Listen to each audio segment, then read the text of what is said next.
During World War II, female Allied spies risked everything to infiltrate Nazi-occupied territories, gathering vital intelligence. Once captured, many were subjected to violent torture and brutal interrogation tactics. These women faced unimaginable physical and psychological torment, yet their courage and determination to resist exposure helped shape the course of the war, highlighting the extreme risks they endured for the Allied cause. In today's video, we will learn the tragic fates of many Allied female spies who served deep behind enemy lines in Nazi-occupied Europe. These women risked imprisonment, torture, and almost certain death if captured. During World War II, Allied espionage efforts in Europe played a vital role in undermining Axis powers and their hold on their occupied territories. The intelligence networks of nations like Britain, the Soviet Union, and France coordinated complex operations to gather information, disrupt enemy activities, and support wider resistance movements. Women emerged as indispensable agents in this clandestine war, with many serving undercover on the front lines, where they were at constant risk of capture and torture at the hands of the feared Gestapo or SS organizations such as Britain's Special Operations Executive SOE, and the many Soviet partisan groups actively recruited women for their linguistic skills, adaptability, and ability to blend into occupied territories. Female operatives worked as couriers, radio operators, and saboteurs, working alongside resistance groups and helping them to maintain contact with regular Allied forces. Elizaveta Ivanovna Chekina was born in 1918 in the Tver Oblast. She fully embraced the ideals of Soviet socialism, joining the All-Union Communist Party in 1939. When Germany first invaded the Soviet Union in June of 1941, Chekina willingly joined the Soviet partisans, where she was tasked with gathering intelligence and carrying out reconnaissance missions. Acting as a reconnaissance officer, Chekina infiltrated German-occupied territories to gather vital information about enemy positions and movements, which were then reported back to the army. In November 1941, she was conducting a mission in the small village of Pino, where she was betrayed to the German authorities by a local Kulak. A traditional enemy of the Chekina underwent brutal interrogation and torture at the hands of her Nazi captors, who wished to force her into revealing information about her comrades, their plans, and their location. Despite constant torture, she refused to betray the Soviet resistance. Her silence frustrated her captors, and realizing they would never get any information from her, she was executed by firing squad on the 23rd of November, 1941. In 1942, Chekina was posthumously awarded the title of Hero of the Soviet Union, the highest honor for bravery. Monuments were erected to her memory, and her story became a symbol of defiance and sacrifice. Another posthumous recipient of the Hero of the Soviet Union was Zoya Kazmidom Yenskaya, a young Soviet partisan who also received the Order of Lenin. Born in Tambov. She joined the Kazimol as a teenager and, after the German invasion of the Soviet Union in 1941, volunteered for partisan service. She conducted sabotage and espionage, aiming to disrupt Nazi operations in the area. In November 1941, Zoya and her partisan group were ordered to destroy infrastructure and resources used by the Germans in the Moscow region. During a mission in the village of Petroshevo, Zoya set fire to a stable, housing German troops and horses. Despite fighting for Russia, a local villager betrayed her to the Nazis, and she was soon captured. Over the course of 2 days, the Nazis subjected Zoya to horrific torture, hoping that she would divulge vital information about her partisan unit. She endured whippings, beatings, and bodily mutilation, but still refused to divulge any information about her and her unit's activities. Her execution was made into a public spectacle, with Zoya wearing a sign declaring her a house burner. Despite her suffering, she defied her captors, reportedly declaring, "You hang me now, but I'm not alone. There are 200 million of us. You can't hang us all. They will avenge me. On the 29th of November, 1941, Zoya was publicly executed by hanging in the village of Petrashevo, Russia. Before her death, she urged the local villagers to resist the Nazi occupation, leaving an indelible mark on those who witnessed her bravery. Zoya's story became a cornerstone of Soviet propaganda, inspiring countless others to resist fascism.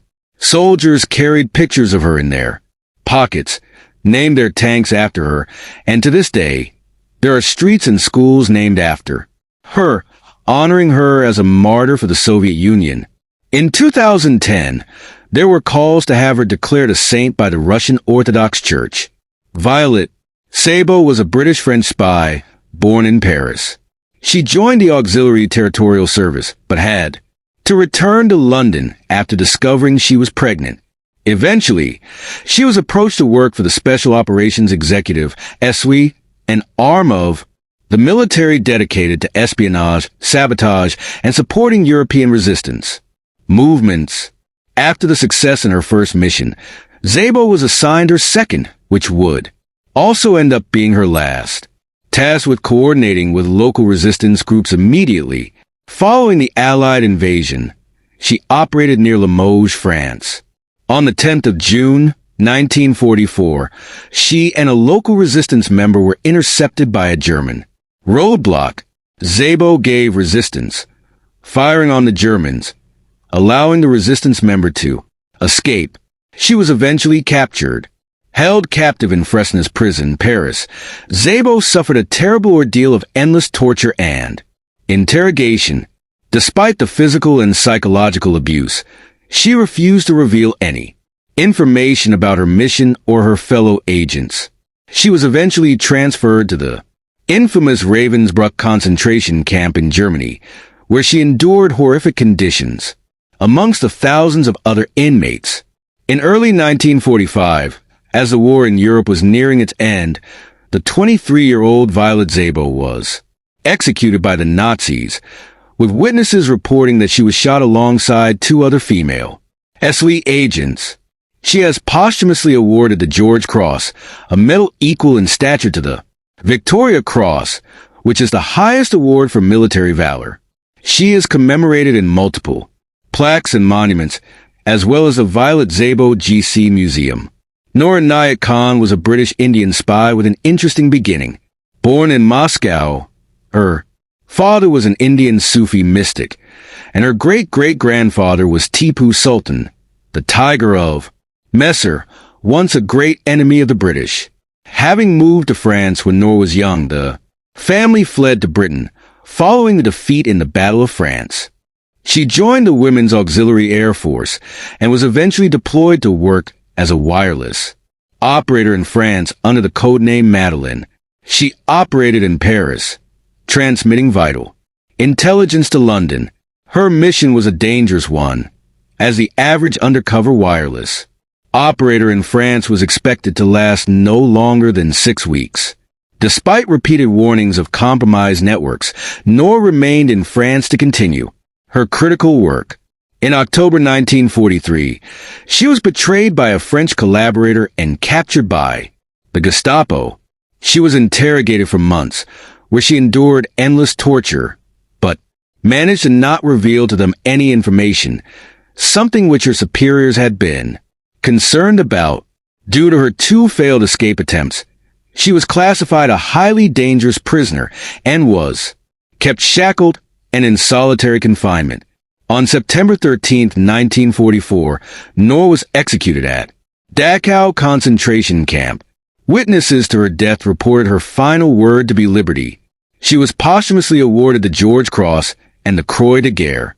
Odette Sansom was another French-born British spy and member of the SW during World War II. Born in France, she was living in Britain at the outbreak of World War II. She was approached to join the SOE in 1942 and arrived in Cannes in October of the same year. Under the codename Lise, she and her team were eventually hunted down by infamous German secret policeman Hugo Bleicher, who approached them, pretending to be an anti-Nazi German soldier. Sansom and her commanding officer were both soon arrested. The Nazis subjected her to violent interrogation on 14 separate occasions, but she steadfastly refused to divulge any information about her network or fellow agents, instead only giving a carefully planned false story. The Gestapo condemned her to death on 2 counts, with her responding, "Then you will have to make up your mind on what count I am to be executed because I can only die once." Just like many other female operatives, she was sent to Ravensbrück concentration camp. She stayed in a cell near the punishment chamber, where she would have to listen to other women being beaten and tortured. She was kept on a very limited diet of little more than watery soup, a small piece of bread, and tea or coffee. After enduring months of physical and psychological torment, she was finally liberated in April 1945. Predicting the Allies' coming victory, a Ravensbrück commandant took her to a nearby American base, hoping he could use her to barter for his own freedom. Sansom would later testify against him in post-war war crimes trials. Though severely weakened by her ordeal, Odette survived the war and returned to Britain. In recognition of her courage, Odette was awarded the George Cross and the Legion d'Honneur by the French government, making her the most highly decorated spy of the war. Odette Sansom lived to the age of 82, dying in 1995 in Surrey. Germaine Tillion was a French ethnographer and a member of the French resistance during World War II. Born in 1907, Tillion worked in French Algeria before the war. When Nazi Germany invaded France, she immediately became involved in the resistance. Later stating of the Marshal, "Pétain's armistice with Germany. When I heard Pétain's speech, I vomited." She helped establish one of the first resistance networks in German-occupied France. After over 2 years of fighting for the resistance, Tillion was arrested by the Gestapo after being betrayed by a fellow resistance member, a priest, who had joined to gather information for the Nazis. In 1943, she was sent to the notorious Ravensbrück concentration camp in Germany, a camp primarily for women. Her mother was also arrested and deported, eventually falling victim to the gas chambers. During her time there, Tillion endured brutal conditions, including forced labor, starvation, and isolation. Despite the horrific and degrading treatment, she maintained her resilience and continued to support fellow prisoners, and even produced an opera based on life in the camp. Tillion kept detailed records of her experiences within Ravensbrück and observed the camp's inner workings, which later contributed to her writings on the camp's atrocities. Tillion survived the war and returned to France in 1945. After the war, she became a prominent figure in French intellectual life, continuing her work as a historian and contributing to post-war reparations for concentration camp survivors. Female spies during World War II played a crucial role in the intelligence networks of both the Allies and Axis powers. Many of these incredible women operated undercover in Nazi-occupied territories, often working as couriers, radio operators, or secret agents. Their missions were always dangerous, requiring them to operate in enemy-held territories, gathering vital information and sabotaging Nazi operations, acts which would almost certainly result in a death sentence if captured. They exposed themselves to tremendous risk, knowing that capture could lead not only to death, but to immense torture or imprisonment in the concentration camps. The violence they faced upon capture was almost always brutal.